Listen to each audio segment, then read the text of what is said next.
Hello दोस्तों, स्वागत है आपका हमारे यूट्यूब चैनल में। और आज की इस वीडियो में मैं आपको बताऊंगा कि कैसे आप अपने जीएसटी में नए फर्म को रजिस्ट्रेशन करेंगे। तो चलिए शुरू करते हैं इस वीडियो को। वीडियो शुरू करने से पहले अगर आप चैनल पर नए हैं तो चैनल को सब्सक्राइब कर लीजिए और बेल आइकन को दबा दीजिए, जिससे कि लेटेस्ट नोटिफिकेशन आपको मिल सके जब भी मैं नया वीडियो अपलोड करूँ।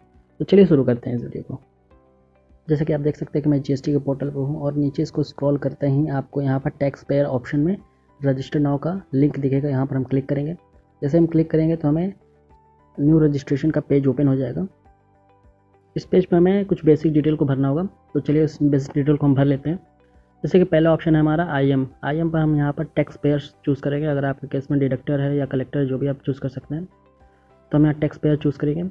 इसके बाद हम स्टेट चूज़ कर लेते हैं, किस स्टेट में आपका फर्म है रजिस्ट्रेशन करना है। इसके बाद डिस्ट्रिक्ट हम चूज़ कर लेते हैं, हम किस डिस्ट्रिक्ट में है। तो मेरे केस में दिल्ली स्टेट है और मैं दिल्ली के डिस्ट्रिक्ट को मैं सिलेक्ट कर लेता हूँ। नेक्स्ट है लीगल नेम ऑफ बिजनेसेस। यहाँ पर हम जो भी बिज़नेस का नाम होगा एज़ पर पैन यहाँ पर मेंशन करेंगे। अगर आपकी प्राइवेट लिमिटेड कंपनी है, एलएलपी है या पार्टनरशिप है, तो आपको एज अ पैन यहाँ पर नेम मेंशन करना है। अगर आप प्रोप्राइटरशिप है, इंडिविजुअल है, तो यहाँ पर इंडिविजुअल का पैन मेंशन कर सकते हैं। तो यहाँ हमारे केस में प्रोप्राइटरशिप है, तो यहाँ पर मैं इंडिविजुअल का नाम मेंशन करूँगा एज़ पर पैन। और यहाँ पर नीचे फिर हम पैन का डिटेल डालेंगे। यहाँ पर पैन नंबर हमें डालना होगा, परमानेंट अकाउंट नंबर। यहाँ पर मैं इंडिविजुअल का पैन नंबर डाल देता हूँ। इसके बाद हमें ईमेल आईडी और मोबाइल नंबर को एंटर करना होगा। तो ईमेल आईडी आप एक्टिव यहाँ पर डालिएगा, क्योंकि यहाँ पर ओटीपी जाएगा, उसी ओटीपी से आपका ये अकाउंट वेरीफाई होगा। तो यहाँ पर मैं अपना एक्टिव ईमेल आईडी डाल देता हूँ और मोबाइल नंबर भी आप एक्टिव डालिएगा जिस पर ओटीपी जा सके। इसके बाद हम कैप्चा को फिल कर लेते हैं। कैप्चा फिल करने के बाद हम प्रोसीड पर क्लिक करेंगे। इसके बाद हमें यहाँ पर ओटीपी को एंटर करना होगा। मोबाइल पर ओटीपी गया होगा उसको यहाँ पर एंटर करना होगा, और ईमेल आईडी पर जो हमारे ओटीपी गया होगा उसको यहाँ एंटर करना होगा। ईमेल आईडी और मोबाइल इससे पहले वाले स्टेप में मेंशन कर चुके हैं। उसी ईमेल आईडी और मोबाइल नंबर पर ओटीपी जाएगा जो कि आपको यहाँ पर एंटर करना होगा। तो इसको मैं एंटर कर लेता हूँ। इसके बाद हम प्रोसीड पर क्लिक करते हैं। प्रोसीड पर क्लिक करते ही हमारा अकाउंट वेरीफाई हो जाएगा और हमें एक टेम्पररी रेफरेंस नंबर मिल जाएगा। इसके बाद प्रोसीड पर क्लिक करेंगे। इसके बाद टेम्पररी रेफरेंस नंबर मिलने के बाद हम इसको लॉगिन करेंगे और अपने इनकम्प्लीट रजिस्ट्रेशन प्रोसेस को कंप्लीट करेंगे। तो यहाँ पर रेफरेंस नंबर मैं एंटर कर देता हूँ। रेफरेंस नंबर ये आपको मेल आईडी पर भी आपको रिसीव हो जाएगा, आप वहाँ से भी देख सकते हैं। इसके बाद कैप्चा को फिल कर लेते हैं और प्रोसीड पर क्लिक करते हैं और यहाँ पर हमें ओटीपी को एंटर करना होगा। इसके बाद हम प्रोसीड पर क्लिक करते हैं। इसके बाद हमें माई सेव्ड एप्लीकेशन का डैशबोर्ड ओपन हो जाएगा, जहाँ पर हमारा पेंडिंग फॉर्म यहाँ पर क्रिएट हो जाएगा और इसी फॉर्म को हमें फिल करना होगा। तो एक्शन वाले ऑप्शन में जाकर हम यहाँ पर एडिट वाले आइकन पर क्लिक करके अपने फॉर्म को एडिट करेंगे। टोटल यहाँ पर 10 स्टेप हैं। 10 स्टेप में हमें फॉर्म को पूरा फिल करना है। यहाँ पर देख सकते हैं कुछ डिटेल हमें प्री डिफ़ॉल्ट फिल होकर आ रहा है, जैसे कि लीगल नेम और पैन नंबर, जो कि हमने इससे पहले स्टेप में शुरू के स्टेप में डाला था, वो यहाँ बाय डिफ़ॉल्ट आ रहा है। इसके बाद हम ट्रेड नेम से यहाँ फिल करना स्टार्ट करेंगे फॉर्म को। तो यहाँ पर मेरे केस में क्योंकि ये प्रोप्राइटरशिप है, इंडिविजुअल है, तो यहाँ पर मैं ट्रेड नेम को यानी फर्म के नाम को एंटर कर देता हूँ। लेकिन आपके केस में अगर प्राइवेट लिमिटेड कंपनी है या एलएलपी है या पार्टनरशिप कंपनी है, तो वहाँ पर आप एज अ पैन आपका जो भी नेम होगा वो यहाँ पर एंटर करेंगे। इसके बाद हम कॉन्स्टिट्यूशन ऑफ बिज़नेस को सिलेक्ट कर लेते हैं। यहाँ पर हमारा कॉन्स्टिट्यूशन ऑफ बिज़नेस हमारा प्रोप्राइटरशिप है। आपके केस में एलएलपी होगा या प्राइवेट लिमिटेड कंपनी होगा, तो आप यहाँ से सिलेक्ट कर सकते हैं अपने अकॉर्डिंग। अगर आप कैजुअल टैक्स पेयर के रूप में रजिस्ट्रेशन कर रहे हैं तो इसको इनेबल करेंगे, नहीं तो इसको डिसेबल रहने देंगे। या इसके अलावा अगर आप कंपोजिशन स्कीम ऑप्ट करना चाहते हैं तो इसको इनेबल कर सकते हैं, नहीं तो इसको डिसेबल ही रहने देंगे। नेक्स्ट है रीज़न टू ऑब्टेन रजिस्ट्रेशन। यहाँ पर आपको रीज़न सिलेक्ट करना होगा कि आप किस रीज़न से जीएसटी में रजिस्ट्रेशन कर रहे हैं। तो हमारे केस में वॉलंटरी बेसिस होगा। नेक्स्ट है यहाँ पर आपको बिज़नेस डेट सिलेक्ट करना होगा कि आपने किस डेट से बिज़नेस को स्टार्ट किया। तो हम यहाँ पर 1 अप्रैल ही सिलेक्ट करेंगे, क्योंकि हमने 1 अप्रैल से अपना बिज़नेस स्टार्ट किया है। नेक्स्ट है इंडिकेट एग्जिस्टिंग रजिस्ट्रेशन। इसके अलावा भी आपका कहीं और रजिस्ट्रेशन है तो आप यहाँ पर मेंशन कर सकते हैं, जो कि आप लिस्ट में देख सकते हैं। अगर इसके अलावा कोई और रजिस्ट्रेशन नहीं है तो आप इस ऑप्शन को स्किप भी कर सकते हैं। स्किप करने के बाद हम सेव एंड कंटिन्यू पर क्लिक करेंगे। इसके बाद नेक्स्ट स्टेप है प्रमोटर एंड पार्टनर्स। यहाँ पर हम प्रमोटर एंड पार्टनर्स का डिटेल भरेंगे। तो हमारे केस में प्रोप्राइटर है, इंडिविजुअल है, तो हम यहाँ पर प्रोप्राइटर्स का डिटेल भरेंगे। तो यहाँ पर सारा मैं प्रोप्राइटर्स का डिटेल भर लेता हूँ, फिर हम आगे बढ़ते हैं। यहाँ पर हम प्रोप्राइटर के फादर का डिटेल एंटर कर देते हैं। इसके बाद हम डेट ऑफ बर्थ को एंटर करेंगे, फिर प्रोप्राइटर के फ़ोन नंबर और ईमेल आईडी को हम मेंशन करेंगे और जेंडर को सिलेक्ट करेंगे। इसके बाद हम आइडेंटिटी इन्फॉर्मेशन में डेजिग्नेशन को फिल करेंगे। यहाँ हमारे केस में प्रोप्राइटर है तो यहाँ पर हम डेजिग्नेशन प्रोप्राइटर डालेंगे। अगर आपका प्राइवेट लिमिटेड कंपनी होगा तो यहाँ पर आप डायरेक्टर या जो भी आपका डेजिग्नेशन होगा इसको आप मेंशन कर सकते हैं आपके पार्टनर या प्रमोटर का। तो यहाँ पर मैं प्रोप्राइटर डेजिग्नेशन को मेंशन कर देता हूँ। इसके बाद पैन नंबर हमें बाय डिफ़ॉल्ट शो हो रहा है जो कि हमें इससे पहले के स्टेप में भर चुके हैं। फिर नीचे आते हैं, यहाँ पर हमें जो भी हमारा प्रमोटर या पार्टनर्स होगा या प्रोप्राइटर होगा उसका हमें एड्रेस यहाँ पर फिल करना होगा। तो यहाँ पर एज आधार नंबर मैं यहाँ पर एड्रेस को फिल कर लेता हूँ। एड्रेस को फिल करने के बाद हम नीचे आते हैं और नीचे यहाँ पर हम प्रोप्राइटर्स के फ़ोटोग्राफ को अपलोड करेंगे। तो यहाँ पर मैं प्रोप्राइटर्स के फ़ोटोग्राफ को अपलोड कर देता हूँ। यहाँ हमारा फ़ोटोग्राफ अपलोड हो चुका है। इसके बाद हर इन्फॉर्मेशन में हम ऑथराइज सिग्नेटरी को इनेबल कर लेते हैं और सेव एंड कंटिन्यू पर क्लिक करते हैं। अगर आपका पार्टनर, प्रमोटर या प्रोप्राइटर ऑथराइज सिग्नेटरी है तो अभी हम इसको इनेबल करेंगे, नहीं तो इसको डिसेबल रहने देंगे। थर्ड स्टेप है हमारा ऑथराइज सिग्नेटरी। हमने लास्ट स्टेप में ही अपने प्रोप्राइटर को एज ऑथराइज सिग्नेटरी इनेबल कर दिया था। यहाँ पर हम प्राइमरी सिग्नेटरी को सिलेक्ट कर लेंगे और ये बाय डिफ़ॉल्ट हमारा फिल होकर आएगा और यहाँ पर हम सेव एंड कंटिन्यू पर क्लिक करेंगे।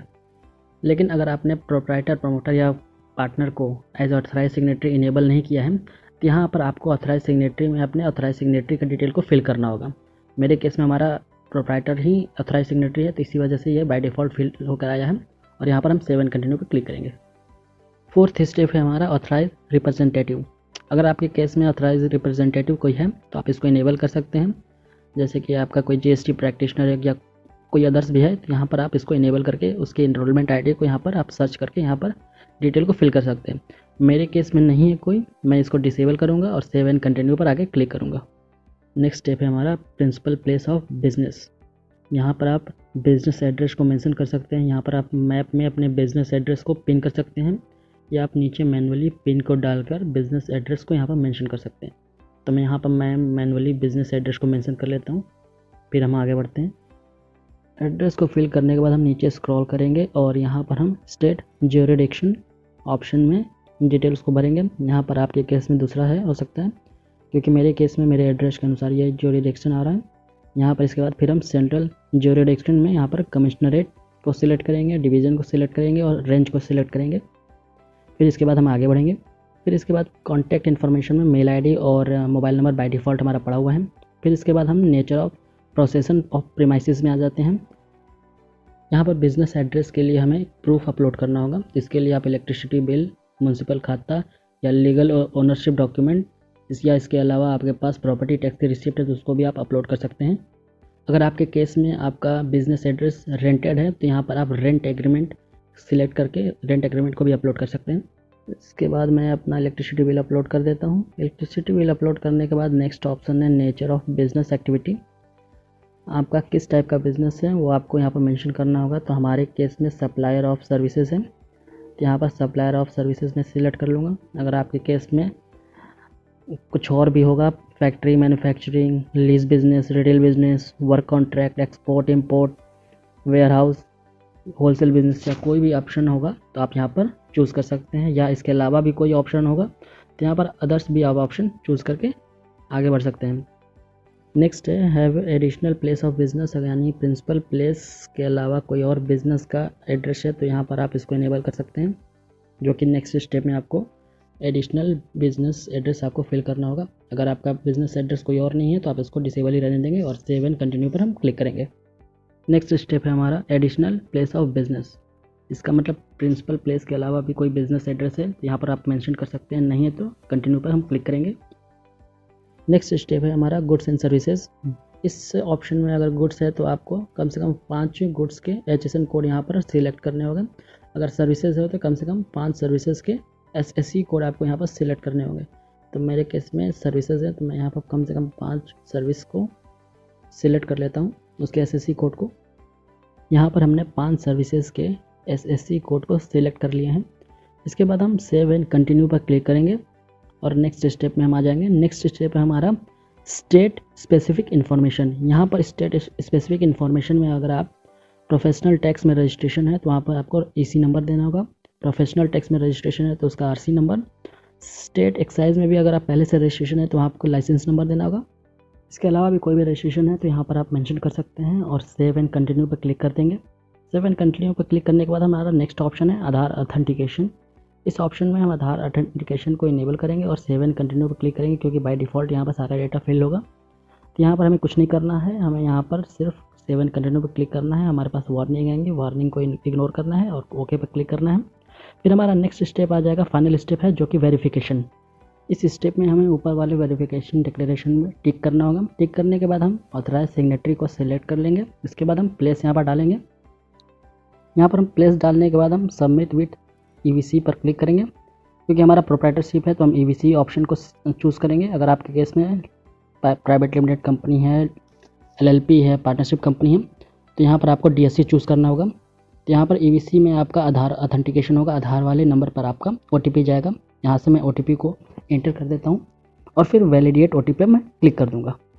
वैलिडेट OTP पर क्लिक करने के बाद हमारा फॉर्म सक्सेसफुली सबमिट हो जाएगा।